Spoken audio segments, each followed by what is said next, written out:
Welcome, people. Welcome, people. We just finished getting through seeing that 2024 Xbox showcase.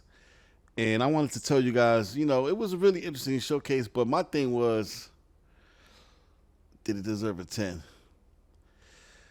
Let's talk about it.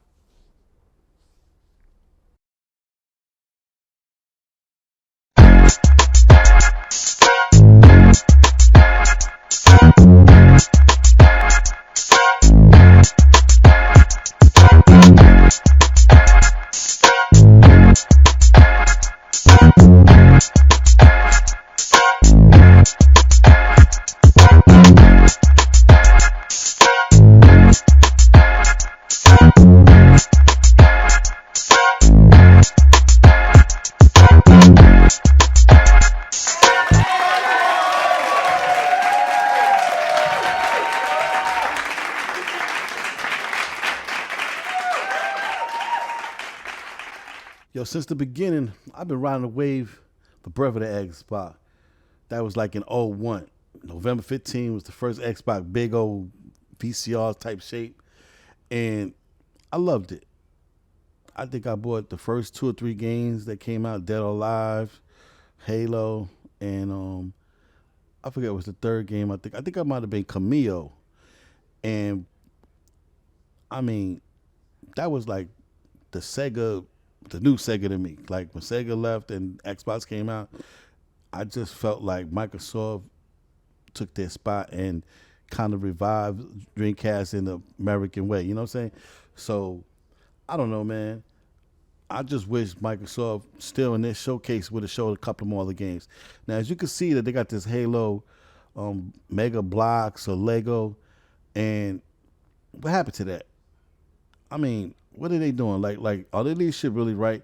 Like, I'm trying to figure out like why people would get so crazy. Like all this Xbox. Like I'm an Xbox guy. I always been, and always will be. But people are giving them too much credit. Do you really believe they deserve a 10? Let's talk about the things that I feel they lacked.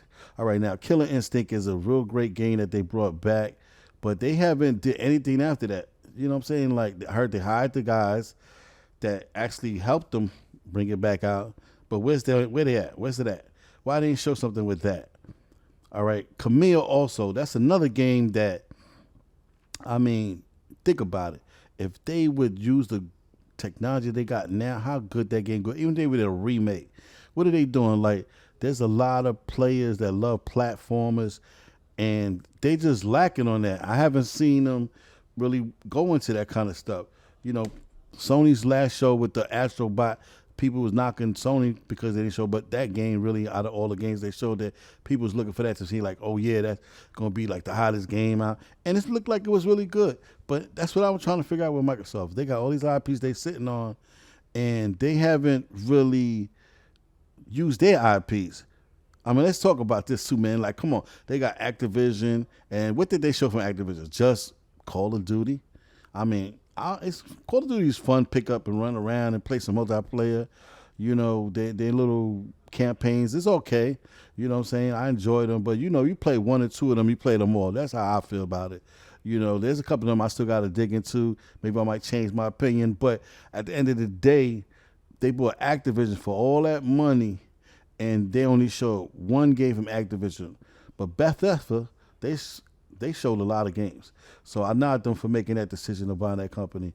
But I'm just trying to figure out, why are they sitting on all these IPs? I think back in the days when Sony first came out with God of War, and the first God of War didn't really sell like that. You know what I'm saying? It built, like it took 2 and 3 generations of games, or should I say 3 or 4 versions for it to really go mass appeal. Like the new God of Wars is selling pretty decent right now, right? So Microsoft got IPs like Rise that could be combative to that IP, and I don't know why they just let that company go. I don't know what's the whole story, so I'm just talking from an opinionated way. A lot of people could think about things, disagree with me, argue with me about, hey, Microsoft did this, they doing this, they doing that. Yeah, but there's still things they lacking. I'm not gonna give them 100% nod when I still see these things are lacking. Another thing that they lacking about is, how did they let Toys of Bob leave? You know, Toys R Bob is one of those platform teams that could really do a lot of things that could add to their library.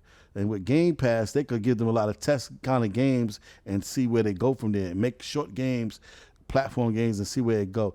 You know, because I was looking for a Banjo or Conkers. I was looking for something like that. If they're gonna really make a handheld, like you know, the rumors been going out there they making a handheld. I don't know if they're gonna do it or not. I mean, me personally, I think it'd be wise for them to do because they could steal some of that Nintendo fan base over. And if they had a couple of, because they got platformer IPs that they could invest in and they could grab those fans to come over. Because look, I got 4 kids, man. I bought 4 Nintendo Switches, right? And the only reason why I really buy them because I feel safe that they play those kind of games, you know, kiddie games and stuff like that. But you know, at the end of the day, like if they was Microsoft was to come out with a handheld and had some of those platform games, I won't play no more Nintendo games no more. I'm content with everything Nintendo came up from as of now. I don't care about none of the new stuff. You know, this is me and my opinion. I don't know what you guys feel about it. Do you feel that Microsoft really deserves a 10? I'm giving them an 8.7, you know, if you ask me my opinion. They still lack some things. Like I said, I really was looking forward to Killer Instinct 2. I know they're doing Indiana Jones, and that was cool. And they dropping that. That's cool. You know, the Blade sounds interesting. But where is their IPs? Activision got an IP too, right? Where it's like a superhero game, like Infamous. I forget. I can't even think of the name right now. That game should have been shown. Something in those veins. Like I think that I know they got a lot on their table. And like I said, I might be shooting the gun in the dark and shit. But at the end of the day, where are these IPs they've been sitting on? You know, you buy all these companies, spend all this money. But at the end of the day, you still got IPs you sitting on. You need to invest in those and build those too, because customers started with those type of IPs. They still want to see those IPs. I want to see those IPs. Ask me if I'm wrong in the comments. Leave it. I'm gonna leave it like that. This is the first episode of Let's Talk About It. You know, we're gonna be touching base on everything. We're gonna talk about fashion, technology, movies, and video games, sports. You know, we're going to hit everything. But at the end of the day, I'm just vetting right now.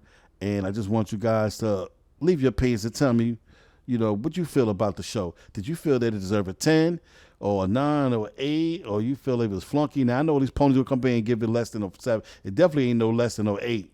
So let's stop lying.